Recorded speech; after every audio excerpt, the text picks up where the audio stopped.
அல்லாஹ்வுக்கே எல்லா புகழும்.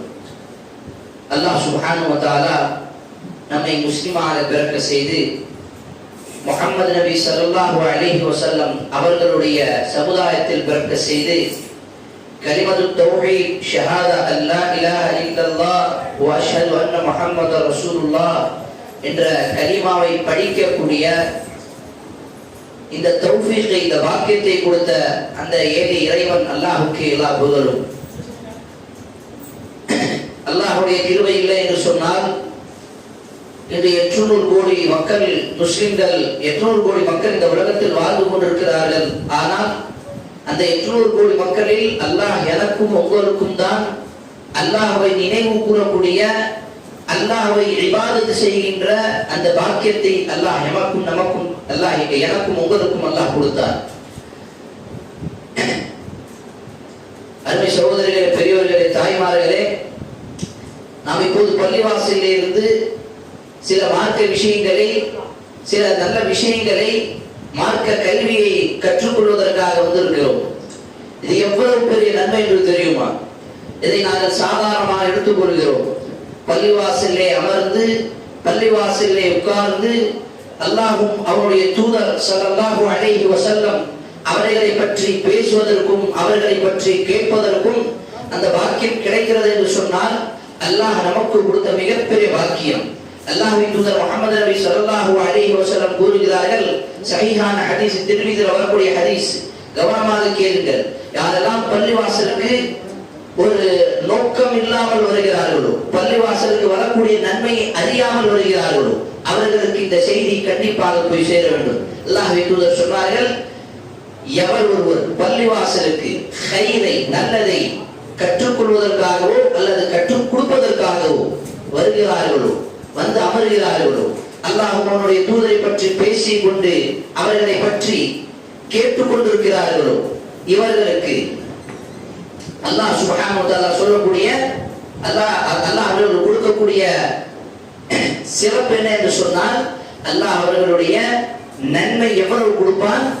தாமத்துல் ஹஜ், ஹஜ் செய்கின்ற நன்மை அவர்களுக்கு அல்லாஹ் கொடுப்பான். எவ்வளவு பெரிய நன்மை! இப்போது துல்காஅதாக்கு பிறகு துல்ஹிஜ்ஜாவுடைய மாதம் வரும், ஹஜ் செய்கின்ற காலம் வரும். அந்த ஹஜ்ஜுக்காக நாங்கள் ஒவ்வொருவரும் ஆசைப்பட்டு மனதில் ஒரு ஆர்வத்தோடு இருப்போம். நாங்களும் அந்த காபத்துல்லாஹ்வை, அல்லாஹ்வுடைய அந்த ஆலயத்தை பார்க்க வேண்டும்.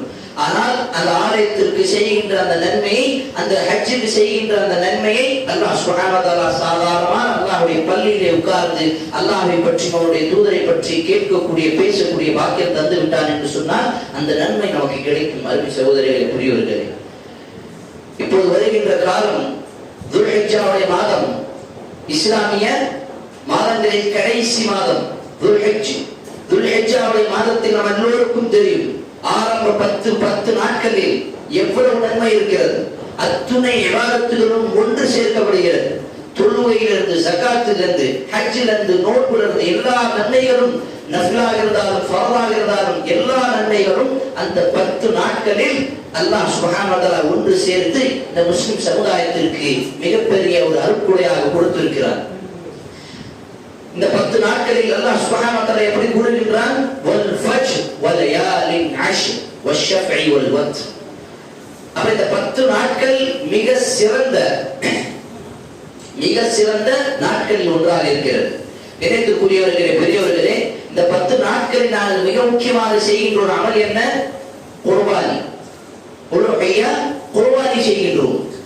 வருடா வருடம் நாங்கள் இந்த குர்பானியை செய்கின்றோம். வருடா வருடம் இந்த குர்பானியுடைய நோக்கம் யார்? இப்ராஹிம் அலைஹிஸ்ஸலாமுடைய சம்பவத்தையும் நாங்கள் நினைவு கூறுகின்றோம். அந்த இப்ராஹிம் அலைஹிஸ்ஸலாமுடைய சம்பவம் அப்படி என்னதான் இருக்கிறது? ஏன் அல்லாஹ் அதை அடிக்கடி ஒவ்வொரு வருடமும் அதை நம்மை சுன்னத்தாக கடைபிடிக்க சொல்லுகின்றார்? அருமை சகோதரர்களே, பெரியவர்களே, தாய்மார்களே, பெற்றோர்களை கவனமாக கேளுங்கள். அல்லாஹ் நம் அனைவருக்கும் கிருபை செய்ய வேண்டும். அல்லாஹ் இப்ராஹிம் அலைஹிஸ்ஸலாம் செய்த தியாகத்தை ஒவ்வொரு வருடமும் ஒவ்வொரு முஸ்லிமும் நினைவு கூற வேண்டும் என்பதற்காக அந்த சுன்னாவை அல்லாஹ் எல்லா முஸ்லிம்களுக்கும் கடமையாக்கி இருக்கிறார். இது ஃபர்துல் கிஃபாயா.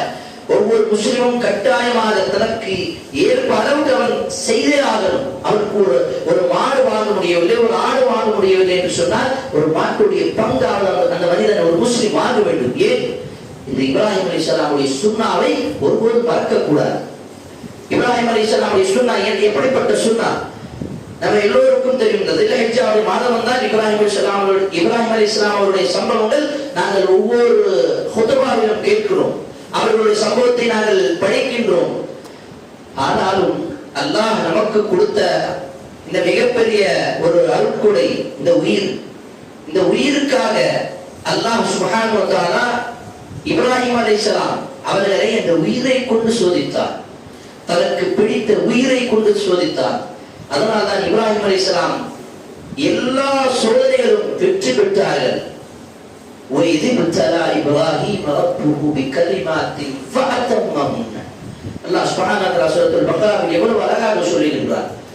இப்ராஹிம் அலைஹிஸ்ஸலாமை நாங்கள் சோதித்தோம். எப்படிப்பட்ட சோதனை!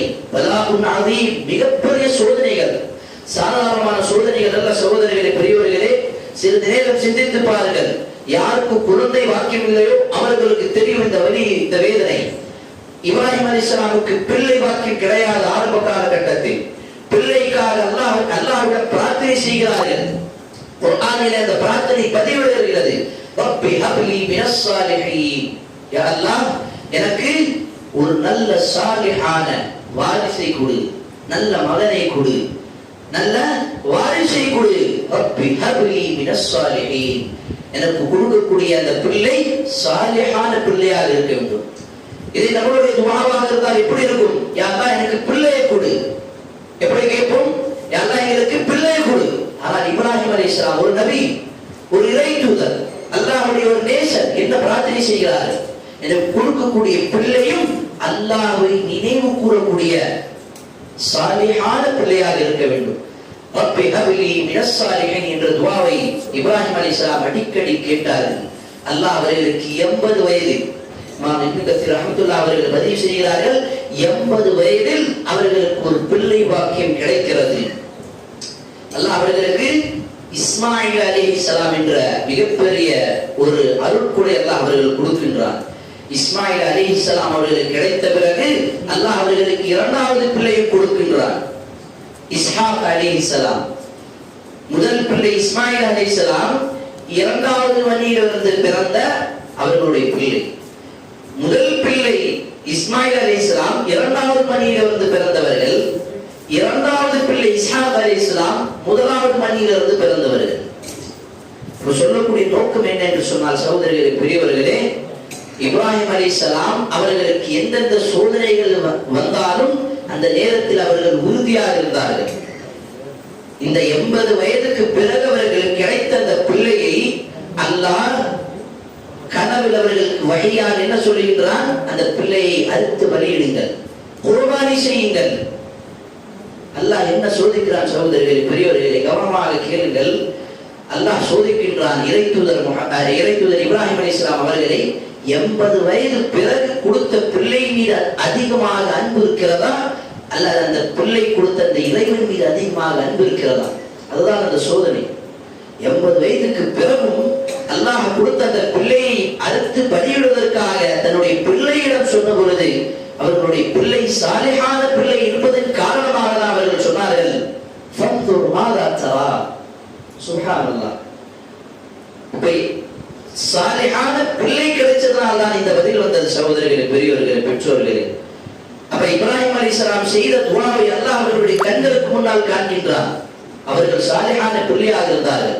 ஃபன்துர் மாதா தரா சத்தஜிதுனி இன்ஷா அல்லாஹ் மினஸ் ஸாபிரீன். எவ்வளவு அழகான வார்த்தை! குர்ஆனில் இந்த வார்த்தை பதிவாக இருக்கிறது. சகோதரர்களே, பெரியவர்களே, அந்த 80 வயது பிறகு கிடைத்த அந்த பிள்ளையை அறுத்து பலியிடுவதற்காக பிள்ளையும் சரி சொன்ன பிறகு மலைக்கு கூட்டிட்டு போயிட்டாங்க. இது வெறும் வாய் பேச்சு கிடையாது, நம்மை போல வெறும் சொல்வது கிடையாது. மலைக்கு கூட்டிட்டு போயிட்டாங்க அறுத்து பலியிடுவதற்காக. கத்தியை வச்சிட்டு பிள்ளைய படுக்க வச்சிட்டு முழு சம்பவத்தை நாங்கள் பார்க்கின்றோம். குர்ஆனில் இருக்கிறது. பிள்ளையை படுக்க வச்ச பிறகு கத்தியில் தன்னுடைய மகன் இஸ்மாயில் அலைஹிஸ்ஸலாம் அவர்களுடைய கழுத்தை நெருங்கி விட்டது. அல்லாஹ்வுக்கு என்ன ஆசை? பிள்ளை எப்படியாவது அறுத்து பலியிட வேண்டுமா? இதுதான் இப்ராஹிம் அலைஹிஸ்ஸலாம் அவர்களை அல்லாஹ் இப்படிதான் சொல்லித்தானா? அல்லாஹ்வுடைய என்ன ஒரு ஆசை இருந்தது? இப்ராஹிம் அலைஹிஸ்ஸலாமுடைய அன்பு எதன் மீது அதிகமாக இருக்கிறது. அதனால்தான் கடைசி நேரத்தில் அல்லாஹ் சத்தமிட்டான், வநாதைனாஹு ஐயா இப்ராஹீம், நாங்கள் சத்தமிட்டோம் இப்ராஹீமே, கத் சத்தக்த ருயா, நீ உன்னுடைய வகையை உன்னுடைய கனவை உண்மைப்படுத்தி விட்டாய். இப்ராஹிம் அலைஹிஸ்ஸலாம் தன்னுடைய பிள்ளையை அறுத்து பலி, கத் சத்தக்த ருயா, நீ உன்னுடைய வகையை உன்னுடைய கனவை உண்மைப்படுத்தி விட்டாய். இப்ராஹிம் அலைஹிஸ்ஸலாம் தன்னுடைய பிள்ளையை அறுத்து பலியிடவில்லை. அறுத்து பலியிட்டது என்ன? அந்த அன்பு. இந்த பிள்ளையை விட இறைவனிடம் இருக்கக்கூடிய இந்த அன்பு தான். அல்லாஹ் சொல்லுகின்றார், மிகப்பெரிய ஒரு சோதனை என்று. அப்ப இப்படிப்பட்ட சோதனையிலிருந்து இப்ராஹிம் அலைஹிஸ்ஸலாம் அவர்கள் வெற்றி பெற்றார்கள். இந்த சம்பவம் அடிக்கடி நமக்கு நினைவில் வர வேண்டும். அதற்காக தான் இந்த சுன்னாக்களை ஒவ்வொரு முஸ்லிமும் கடைபிடிக்க வேண்டும் என்று சொல்லி அல்லாஹ் சுப்ஹானஹு வ தஆலா நபி முஹம்மது ஸல்லல்லாஹு அலைஹி வஸல்லம் அவர்களுக்கு முஸ்லிம்களுடைய இரண்டாவது பெருநாளாக ஈதுல் அத்ஹாவாக அல்லாஹ் அவர்களுக்கு இந்த முஸ்லிம் சமுதாயத்திற்கு கொடுத்திருக்கிறார். ஆக அருமை சகோதரர்களே, பெற்றோர்களே, இந்த சம்பவத்திலிருந்து நாங்கள் படிப்பினை என்ன எடுக்க வேண்டும்? நம்மளுடைய உள்ளத்தில் பிள்ளைகளுடைய ஆசை இருக்கிறது, எல்லோருக்கும் இருக்கும். தன்னுடைய பிள்ளை ஜாக்கிரதையாக பார்க்க வேண்டும், எந்த ஒரு கஷ்டம் வரக்கூடாது, நல்ல முறையில் படிக்க வைக்க வேண்டும், நல்ல ஒரு மரியாதை, அவனுக்கு கண்ணியம் கிடைக்க வேண்டும். அதற்காக நான் எவ்வளவு கஷ்டப்பட்டாலும் சரி, எவ்வளவு வேதனைப்பட்டாலும் சரி, எவ்வளவு கடன் வாங்கினாலும் சரி, இன்னும் சில முஸ்லிம்கள் அல்லாஹ் மன்னிக்க வேண்டும், என்ன தப்பு செஞ்சாலும் சரி, என்ன ஹராமான விஷயங்கள் செய்தாலும் சரி, என்னுடைய பிள்ளையை நான் நன்றாக பார்க்க வேண்டும் என்றுதான் ஆசை இருக்கும். இந்த ஆசை ஹலாலான ஆசையாக இருக்க வேண்டும். இந்த ஆசை அல்லாஹ் சொல்லிக் கொடுத்த வழிமுறை, அல்லாஹ்வுடைய தூதருடைய சுன்னாவிலே இருக்க வேண்டும். அப்போது நாம் நம்முடைய பிள்ளைகளை இப்ராஹிம் அலைஹிஸ்ஸலாம் அவர்களுடைய பிள்ளை போல வளர்க்க வேண்டும். சகோதரர்களே, பெற்றோர்களே, இந்த வருடம் வரக்கூடிய இந்த ஈதுல் அத்ஹாவை அல்லாஹ் சுப்ஹானஹு வ தஆலா நமக்கு நினைவு கூற சொல்லுகின்றார். இந்த சம்பவத்தை நினைவு கூர்ந்து அல்லாஹ்வின் மீது அதிகமாக இருக்கக்கூடிய அன்பையும் பாசத்தையும் நேசத்தையும் அதிகப்படுத்துங்கள். ஆனால் நமக்கு அல்லாஹ் பாதுகாக்க வேண்டும், அல்லாஹ் மன்னிக்க வேண்டும். அல்லாஹ்வை விட, கொடுத்த இறைவனை விட சின்ன சின்ன அருட்குடை மீதுதான் நமக்கு அதிகமாக அன்பு இருக்கிறது. இந்த உலகத்துடைய ஆசைகளில், இந்த உலகத்துடைய மகிழ்ச்சி தான் நமக்கு அதிகமாக ஆசை இருக்கிறது. அல்லாஹ் மன்னிக்க வேண்டும். கொடுத்த இறைவன் மீது அதிகமாக அன்பு இருக்க வேண்டும். அதற்காக தான் அல்லாஹ் இந்த சோதனை கொடுக்கின்றார். இன்று முஸ்லிம் மக்கள் உலகத்தில் எவ்வளவு கஷ்டப்படுகிறார்கள். அதற்கெல்லாம் அல்லாஹ் என்ன சொல்லுகின்றார்? சூரத்து தௌபாவுடைய வசனம் சகோதரர்களே, சூரத்து தௌபாவுடைய கடைசியாக வரக்கூடிய வசனம் அல்லாஹ் சொல்லுகின்றார், நாங்கள் வருடத்தில் ஒரு முறையோ அல்லது 2 முறையோ நாங்கள் அவர்களை சோதிக்கின்றோம். எதற்காக? அவர்கள் மீண்டும் அவர்கள் அல்லாஹ்விடம் வர வேண்டும். சும்மலா யதூபூன் வலஹும் யதக்கரும், அல்லது அறிவுரை பெற வேண்டும்.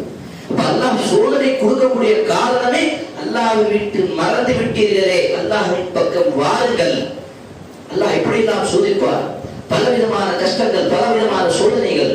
சூரத்துல் அன்பியாவில் அல்லாஹ் கூறுகின்றார், வலனபுலுவன்னகும் வலனபுலுக்கும் பிஷ்ஷர்ரி வல் கைர், நல்லதாக இருந்தாலும் கெட்டதாக இருந்தாலும் எல்லாவற்றிலும் அல்லாஹ் உன்னை சோதிப்பார்.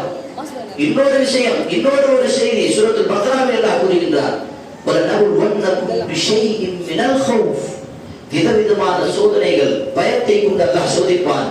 இன்று பலஸ்தீனாக இருந்தாலும் சரி, நம்முடைய இந்தியா நாடாக இருந்தாலும் சரி, தமிழ்நாடு முஸ்லிம் யாராக இருந்தாலும், முஸ்லிம்கள் வாழக்கூடிய இந்த பூமியில், இந்த வாழ்க்கையில் அவர்களுக்கு பயம் இருக்கிறது. அதுதான் அல்லாஹ் சோதிக்கின்றார். மினல் கௌஃப், எப்போது நம்மளை என்ன செய்வாங்க, இந்த பயம் இருக்கிறது இன்னும் அந்த முஸ்லிம்களுடைய உள்ளத்தில். மினல் கௌஃபி வல் ஜூ, பசியோடு அல்லாஹ் சோதிக்கின்றார். இங்கே நம்மளுடைய இந்தியா நாட்டில் எத்தனை பேர் பசியோடு, அவர்களுடைய மரணம் பசியோடு தான் இருக்கிறது, தெரியுமா? அல்லாஹ் மன்னிக்க வேண்டும். அல்லாஹ் அவர்களுக்கு அந்த பசியான அந்த சோதனை அல்லாஹ் அவர்களுக்கு காப்பாற்றணும். இப்படிப்பட்ட ஒரு சோதனை, ஒரு சர்வே சொல்றாங்க, ஒரு நாளைக்கு மட்டும் 4000க்கு மேல் மனிதர்கள் இந்தியாவிலே மட்டும் மரணிக்கிறார்கள் பசியை கொண்டு. அல்லாஹ் நமக்கு பசியை போக்கக்கூடிய அந்த உணவை அல்லாஹ் கொடுக்கின்றார் என்று சொன்னால் அல்லாஹ் நாங்கள் நன்றி சொல்ல கடமைப்பட்டிருக்கிறோம். சகோதரர்களே, புரியவர்களே, மினல் கௌஃபி வல் ஜூஇ வ நக்ஸின் மினல் அம்வால், வருமானத்திலிருந்து குறைத்து அல்லாஹ் சோதிப்பான். இப்படிப்பட்ட சோதனைகள் எல்லாம் இருக்கும். இன்னைக்கு எவ்வளவு வாழ்வாதாரம் ரொம்ப கஷ்டமான நிலையில் தான் இந்த முஸ்லிம் மக்கள் வாழ்ந்து கொண்டிருக்கிறார்கள். எவ்வளவு கஷ்டங்கள் இருந்தாலும் எவ்வளவு சோதனைகள் இருந்தாலும் இந்த சோதனை எதற்காக என்று அவர்கள் பார்ப்பதில்லை. அல்லாஹ் சொல்லுகின்றான் சூரத்துல் முஹம்மது 47வது அத்தியாயத்தில், யா அய்யுஹல்லதீன ஆமனூ இன் தன்சுருல்லாஹ் யன்சுருக்கும் வ யுஸப்பித் அக்தாமக்கும். அல்லாஹ்வுடைய மார்க்கத்துக்கு நீங்கள் உதவி செய்யுங்கள் நம்பிக்கையாளர்களே, முஃமின்களே, அல்லாஹ் உங்களுக்கு உதவி செய்வார். இந்த சோதனை காரணம் என்ன? சோதனையின் காரணம் நாங்கள் அல்லாஹ்வை விட்டு மறந்து விட்டோம். அல்லாஹ்வை அந்த மறுமையை விட்டு நாங்கள் இந்த உலகத்துக்காக வாழ்கின்ற ஒரு முஸ்லிம்களாக மாறிவிட்டோம். இந்த முஸ்லிம்களுடைய இந்த உலகத்துடைய அடியார்களாக நாங்கள் மாறிவிட்டோம். அல்லாஹ் இதைதான் நீங்கள் அல்லாஹ்வுக்காக வாழ வேண்டும், மறுமைக்காக வாழ வேண்டும், சொர்க்கத்துக்காக வாழ வேண்டும், அல்லாஹ் ஒருவனை மட்டுமே நீங்கள் வணங்க வேண்டும் என்பதற்காக அடிக்கடி சிறிய சிறிய சோதனைகள், பல இடங்களில் பெரிய பெரிய சோதனைகளை கொண்டு அல்லாஹ் அவர்களை சோதிப்பான். காரணம் என்ன? நாங்கள் எப்படியாவது அல்லாஹ்வை நினைவு கூற வேண்டும், நன்றி செலுத்த வேண்டும். அல்லாஹ் நம் அனைவருக்கும் அந்த பாக்கியத்தை தந்தருள் புரிவானாக. ஆமீன். ஆகவே சகோதரர்களே, பெரியவர்களே, சொல்லக்கூடிய சுருக்கமான நோக்கம் என்ன என்று சொன்னால், இந்த இப்ராஹிம் அலைஹிஸ்ஸலாமுடைய சம்பவம் அடிக்கடி வருடா வருடம் இந்த துல்ஹிஜ்ஜாவுடைய மாதத்தில் நமக்கு எதற்காக அல்லாஹ் இந்த சுன்னாவை நினைவு கூறுவதற்காக சொல்லுகின்றான்? மஹ்லூக்கை விட ஹாலிகிடம் நமக்கு அதிகமாக அன்பு பாசமும் இருக்க வேண்டும். படைப்புகளை விட படைத்த இறைவன் மீது அதிகமாக நேசம் இருக்க வேண்டும். பொருள்களை விட இந்த பொருளை கொடுத்த அல்லாஹ் ரப்புல் ஆலமீன் மீதுதான் அதிகமாக நேசம் இருக்க வேண்டும் என்பதற்காக தான், அதை உணர வேண்டும் என்பதற்காக தான் இந்த சுன்னாவை நம்மளால் முடிந்த அளவுக்கு இதை செய்ய வேண்டும் என்று அல்லாஹ் நமக்கு கட்டளையிடுகின்றார். அல்லாஹ் நம் அனைவருக்கும் அதற்கான தௌஃபீகை கொடுக்க வேண்டும். நம் அனைவருடைய பிள்ளைகளை இப்ராஹிம் அலைஹிஸ்ஸலாம் எப்படி தன்னுடைய பிள்ளைகளை வளர்த்தார்களோ அப்படிப்பட்ட நல்ல அந்த நல்ல ஒழுக்கத்தோடு வளர்க்கக்கூடிய வாக்கியத்தை வல்ல ரஹ்மான் அனைவருக்கும் கொடுப்பானாக. ஆமீன். ஆனால் மிக முக்கியமான ஒரு விஷயம், இப்ராஹிம் அலைஹிஸ்ஸலாம் வெறும் தன்னுடைய பிள்ளைகளை சொல்லால் மட்டும் அவர்களை சரிப்படுத்தவில்லை, இறைவனிடம் அதிகமாக மன்றாடினார்கள், துஆ கேட்டினார்கள். சூரத்துல் இப்ராஹிமிலே நீங்கள் பாருங்கள், ஒரு ருக்கு, ஒரு பேஜுக்கு மேல் இப்ராஹிம் அலைஹிஸ்ஸலாமுடைய பிரார்த்தனை இருக்கும். ரப்பி ஜஅல்னி முகீமஸ் ஸலாத்தி வ மின் துர்ரிய்யத்தி. தனக்கு பின்னால் வரக்கூடிய பிள்ளைகளுக்கு எல்லாம் இப்ராஹிம் அலைஹிஸ்ஸலாம் பிரார்த்தனை செய்தார்கள். அவர்களை உன்னை தொழுவக்கூடிய தொழுவையாளியாக, உன்னை நினைவு கூறக்கூடிய ஒரு நல்ல முஸ்லிம்களாக ஆக்கு யா அல்லாஹ் என்று இப்ராஹிம் அலைஹிஸ்ஸலாம் துஆ செய்தார்கள். நாமும் நம்முடைய பிள்ளைகளை எப்படிப்பட்ட பிள்ளைகளாக உருவாக்க வேண்டும்? அல்லாஹ்விடம் தனிமையில் அதிகமாக நம்முடைய பிள்ளைகளுக்காக பிரார்த்தனை செய்ய வேண்டும். வல்ல ரஹ்மான் அனைவருக்கும் அதற்கான பாக்கியத்தை தந்த அருள் புரிவானாக. ஆமீன்.